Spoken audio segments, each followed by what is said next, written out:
Si je vous parle des Contes de la Crypte, peut-être cela ravivera en vous des souvenirs de la série télévisée diffusée entre 1989 et 1996 aux États-Unis et partiellement diffusée en France sur diverses chaînes à partir de 1991. Certains se souviennent peut-être même de la série animée dérivée de 1993, Tales from the Crypt Keeper, diffusée en France sous le titre Crypt Show. Un choix de titre français particulièrement étrange comme on le verra plus tard. Mais avant d'être une série télé ou un dessin animé, Tales from the Crypt était un comics publié par Entertaining Comics. Après la Seconde Guerre mondiale, les jeunes GI rentrés au bercail n'accrochent plus aux histoires gentillettes mettant en scène des héros en collant. Ils veulent des histoires plus matures, plus violentes. Avon Periodicals tentera de répondre à cette demande en lançant Eerie en 1947, mais qui restera un simple one-shot, en tout cas jusqu'en 1951, mais ceci est une autre histoire. Un autre éditeur, EC Comics donc, était à l'époque spécialisé dans les comics de type polar. Constatant la demande pour des comics horrifiques, il décide néanmoins de tenter l'expérience. En décembre 1949, dans le numéro 15 du comics policier Crime Patrol, l'auteur Hal Feldstein, futur rédacteur en chef de Mad, écrit et dessine une histoire ouvertement surnaturelle intitulée Return from the Grave, revenu de la tombe. L'histoire est narrée par une créature sinistre, le gardien de la crypte.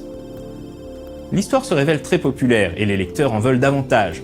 Dès le numéro suivant de Crime Patrol, les histoires policières deviennent minoritaires face aux récits horrifiques. Le numéro 17 est carrément renommé The Crypt of Terror. Et en octobre 1950, The Crypt of Terror devient Tales from the Crypt. Les autres comics publiés par EC connaîtront une transformation similaire. War Against Crime deviendra The Vault of Horror, tandis que Gunfighter, un comics western, deviendra The Haunt of Fear. Chacun de ces titres possède son propre narrateur. Le gardien de la crypte pour Tales from the Crypt, le gardien du caveau pour The Vault of Horror et la vieille sorcière pour The Haunt of Fear.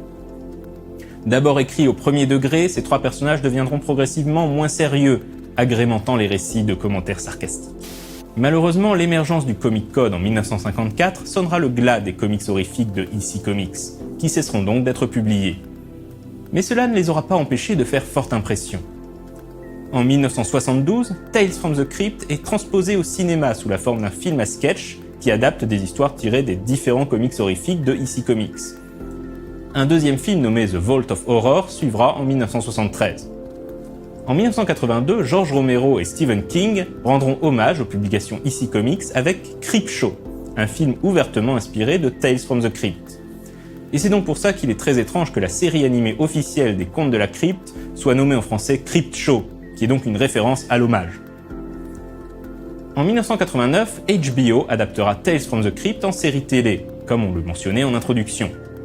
Le succès rencontré par la série donnera lieu à deux nouveaux films, Le Cavalier du Diable en 1995 et La Reine des Vampires en 1996.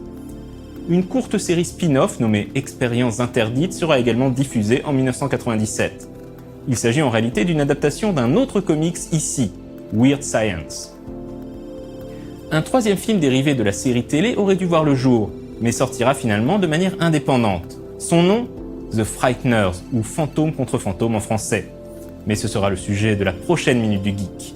D'ici là, joyeux Halloween.